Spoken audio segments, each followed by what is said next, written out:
There are two words in the Gears of War series that can make a player rage quit almost immediately. These two words are sawed-off shotgun and retrolancer.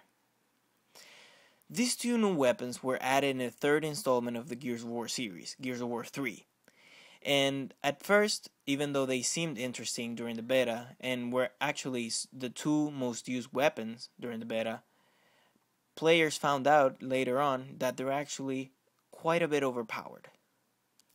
Now, my intention by creating this video is to prove that they are in fact overpowered and to show and tell you how to counter them. First of all, I would like to talk about the gameplay playing in the background. As you can see, this is King of the Hill, and we are currently playing on trenches. I picked this specific game type because the douchebags in the opposite team are in fact using both of these guns. And as a result, we rape them. Now, usually I am not a person who encourages teabag unless you have been teabagged and or the opposite team is being extremely, gay. So, clear warning, there is a bit of teabagging in this game. But to be fair, they do deserve it. Now, let's go back to those two guns, sawed-off and retrolancer. As you all know, Gears of War 1 was met with critical acclaim during its first installment in 2006. It sold over 4 million copies, and to this date is still being played by many of the fans of the series. In my personal opinion, the best Gears of War game. Now, when this Gears of War game came out, it was very clear that this game was meant to be close quarter combat. It was very rare to see a player using the assault rifle or the lancer, however you want to call it, as their primary weapon. Usually, as soon as the game started, every player switched to the Gnasher, and the main way to get killed was to learn how to wall bounce in conjunction with the Gnasher. It was magnificent, and it took quite a bit of skill. In 2008, Gears of War 2 came out, and this game added a new gun, the Hammerburst. Now, the Hammerburst was in Gears of War 1, but it was more of a burst weapon, and it was a pickup weapon. Now, you had the choice to pick between the Hammerburst and the Lancer. However, this did not affect the game flow in any way because they were balanced. The Lancer had a powerful melee and medium damage, while the Hammerburst had high damage but a bit of a weak melee. Players could choose whether they want to use the retrolancer or the Lancer, or the Hammerburst.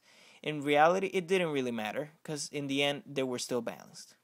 However, during the beta of Gears of War 3, which was announced in 2011, there were introduced two new guns.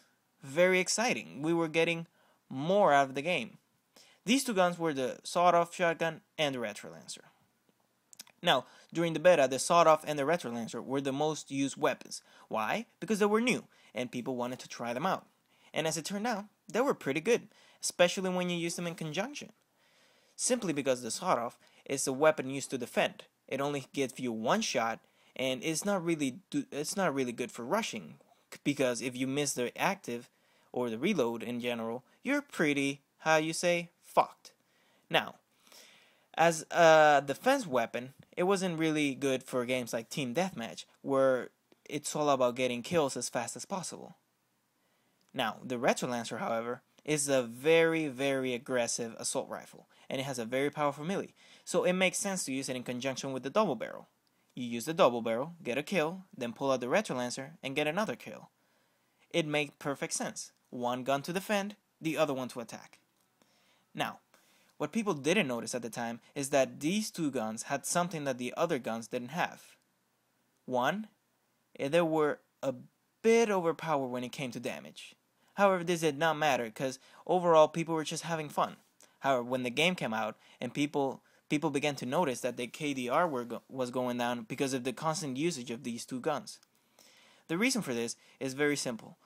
The retrolancer, when compared to the other assault rifles, has a huge advantage over them, simply because it has a charge. This charge is similar to the chainsaw of the Lancer, but in conjunction with that charge, it has a melee, a regular melee. I mean, the gun does have a a blade at the end of it, so it makes sense that it has a regular melee. So on top of that, it has very high damage and a lot of recoil to balance it out, because otherwise it will be super overpowered.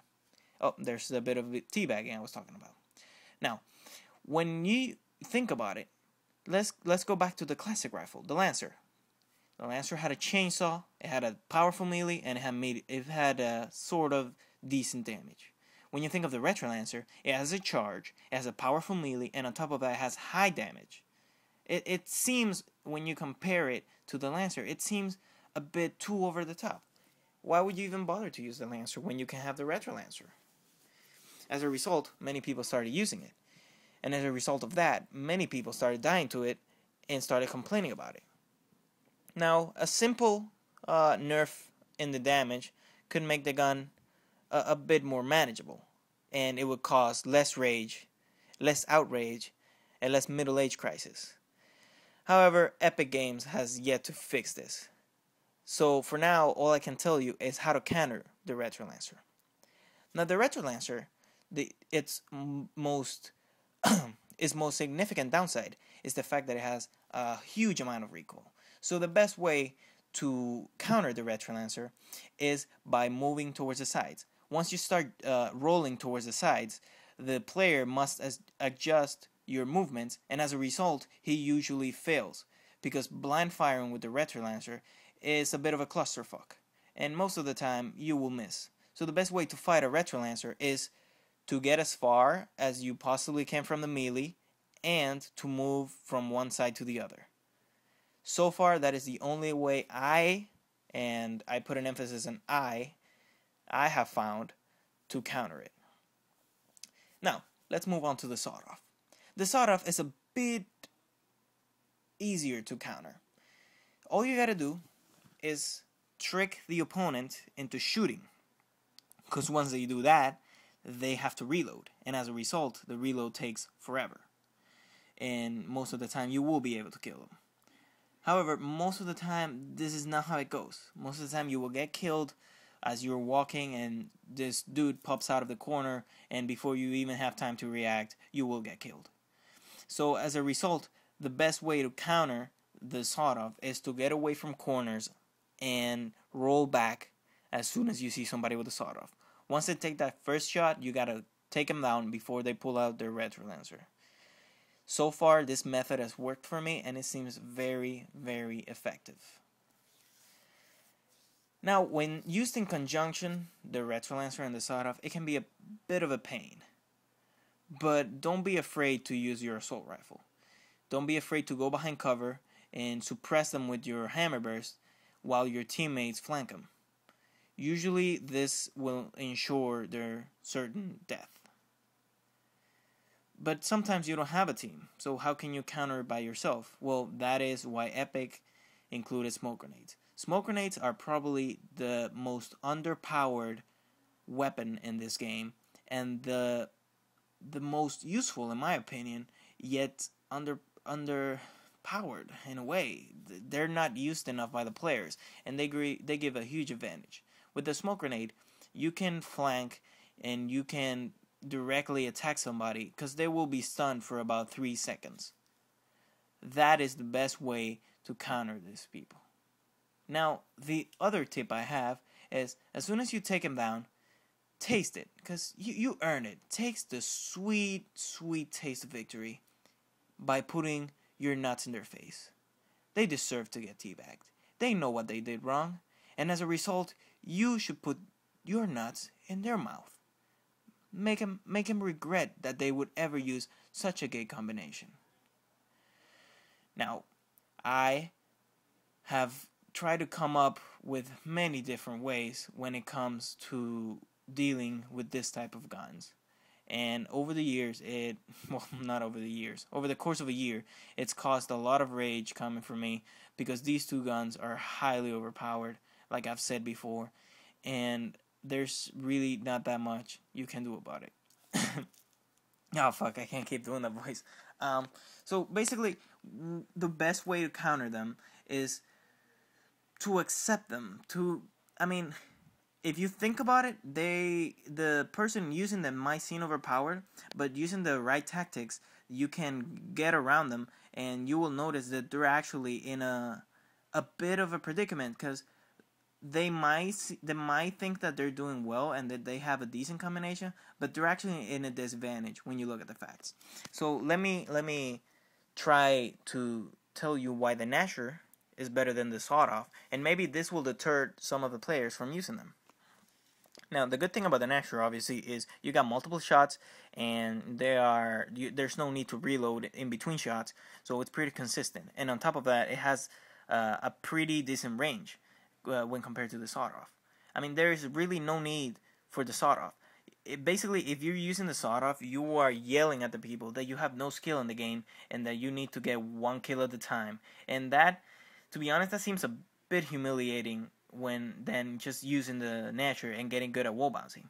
I mean, it's not the hardest thing to do in this game, and sort of, and it's certainly not impossible. Now, the retrolancer, there's really not much I can say about the retrolancer. The retrolancer is probably the most overpowered gun of all time in this game. It has high damage. It has a perfect melee that you sometimes you throw a smoke and then you charge into a room, and chances are you will get somebody. So when it comes to assault rifles, there's really not that many assault rifles that can top the retrolancer. In my opinion, the hammerburst, because one thing the hammerburst does have is high accuracy and high damage. Two things that the retrolancer doesn't really have. I mean, yeah, it has high damage, but that accuracy really makes that high damage almost useless. So as an alternative, I suggest you use the hammerburst. Besides, when you have somebody rushing at you with the retrolancer, chances are the stopping power from the hammerburst will slow them down and their charge will be stopped almost immediately. It's a pretty safe way to deal with it. And I mean, personally, I don't get what the point of using any of these two guns are, because it takes no skill. I am sorry if I'm offending any players watching this, but it's true. It takes no skill whatsoever. They are useless guns that give each player an unfair advantage. Now, you might argue that these two guns are kind of there to adjust new players, to kind of help them. They're easy to use. They're very effective. But come on, it's Gears of War. Nobody just randomly plays Gears of War. Only people who play Gears of War know how to play Gears of War, and that's not going to change. I mean, you don't have Call of Duty players coming to Gears of War constantly. So there's not that many new people coming into this game. People know Gears of War, and only the people who really like Gears of War play Gears of War. I don't know if that makes any sense. In my head it does, so it must make sense. Probably. Maybe not. There you go, teabagging once again. You deserve it. And I mean, whoever doesn't know Gears of War after like 7 years of development, then you pretty much deserve testicular cancer. Not, that's a bit mean. I'm sorry.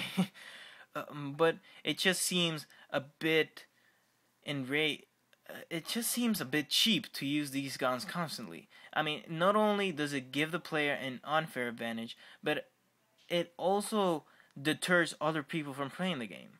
I mean, when you get killed constantly by the same gun, by the same strategies, you kind of get bored of the game. You get disappointed in the game, and as a result, you stop playing it. And not only that, players who have been loyal fans to the series since its first installment in 2006, they hate this, including me. This is not what Gears of War stands for. Our definition of Gears of War is close quarter combat with a high dominance of wall bouncing and the Nasher gameplay. It's what it is. It makes it exciting. It makes every kill satisfying, and as a result, it makes it a good game for us. However, by using these two guns, you not only are you ruining our experience, but you're ruining our good memories of the game. I mean, think about it. How would you like it if your favorite game completely changed? And you have to deal with it. It's not good. And the thing is, you can do something about this. You can stop using those two guns. Because you know what? They make you really, really gay. And I'm not talking about regular gay. I'm talking about Justin Bieber gay. That's really gay. And as a result, it's basically ruining the game. I mean, they could have... I would rather see them add the burst rifle they had in Gears of War 1. than the retrolancer. It makes no sense that you would make an assault rifle with a high damage melee and a high damage bullets, I guess. And I know I sound like I'm a bit heated about this, but the thing is, this game is a wonderful game, and it's probably the most elaborate and the perfect game that Epic Game created, and it doesn't get enough credit. And on top of that, we have players that do gay shit, so it kind of gets me mad. So don't use these guns. Be a fucking man. Alright? Just grow a pair, alright? Or you'll get teabagged.